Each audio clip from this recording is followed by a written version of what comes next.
There we go. Almost there. Almost there. Is this good training for being a parent? Always handling chicken shit? Is that what that does for you? Am I gonna be a great dad? Wow, look who's visiting. Karim, this is a public area. Have you no shame? So I don't know if you can tell this or not, but these chickens right here are being moved in between the grapevines. These are red grapes, Moscato d'Asti grapes. They're to die for. See this here? Beautiful green grapes growing. I love grapes. Good stuff. Okay, so a little bit of bad news that happened was that a chicken from this pen was discovered to be a little bit sick. It had super green poop. I'm talking it went to the Wizard of Oz, Emerald City levels of greenness, which means one of two things. Either it's just eating a lot of green food, or it's about to die of a terrible disease. So what I did is I separated it so the others don't catch it, and I put it in a pen back that way and gave it antibiotics, and we're gonna check on it after I move these chickies here. Let's check on them first, see if they've got any symptoms here because diseases spread. I'm seeing signs of health. They're upright, they're alert.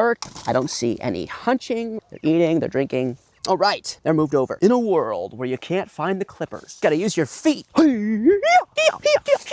This grass is getting bodied.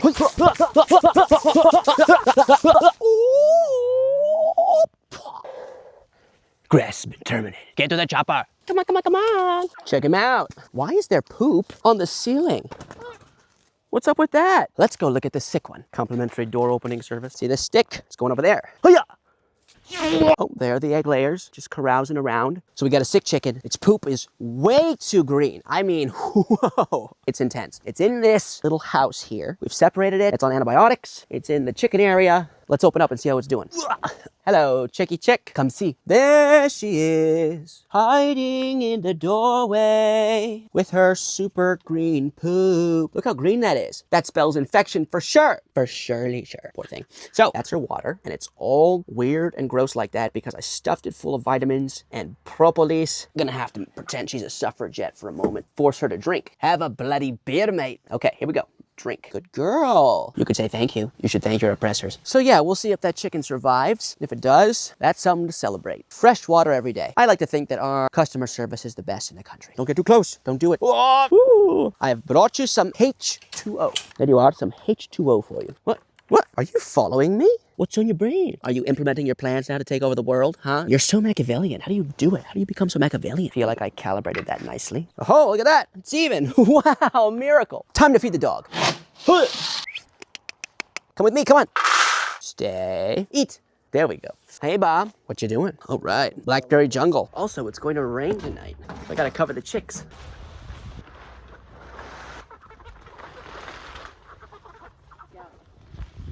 Oh, look, it came off. Freaking wind.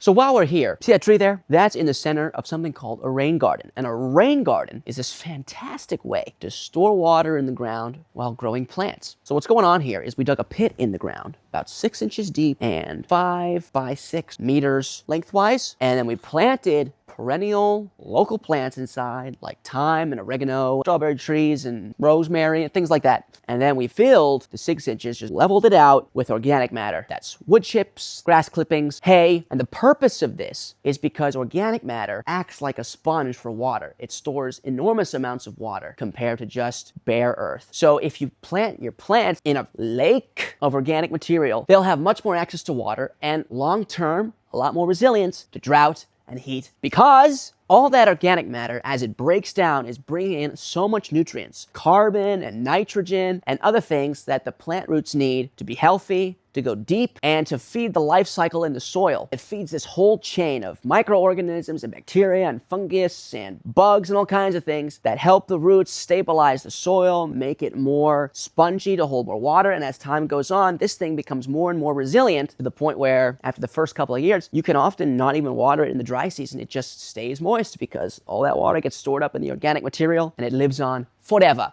Let me just show you what's going on over here. So there is the perimeter, goes around like that, and you can see all these plants we've put in it. This is the organic material we've put in. You can see it's wood chips and it's hay, and it goes as deep as we can get it. And look, you can see underneath, look how black it's become. It's cool down here, so it keeps the soil moister and cooler for the plants. I mean, I can feel the temperature difference, and that's how you create a really healthy environment for your plants at hardly any cost. So yeah, and you can dig it to different levels depending on how much water your plant needs. So if it's a plant that doesn't need a lot of water, like here, dig it shallow. so that water drains out faster. And if it's a plant that likes a lot of water, you dig it deeper. You can do levels, you can do terraces. There's all kinds of ways to do it. Just make sure you initially water your plants so they don't dry out in the first years when they're sensitive and the ecosystem in the soil has not built up yet. Would you look at that? It's dope.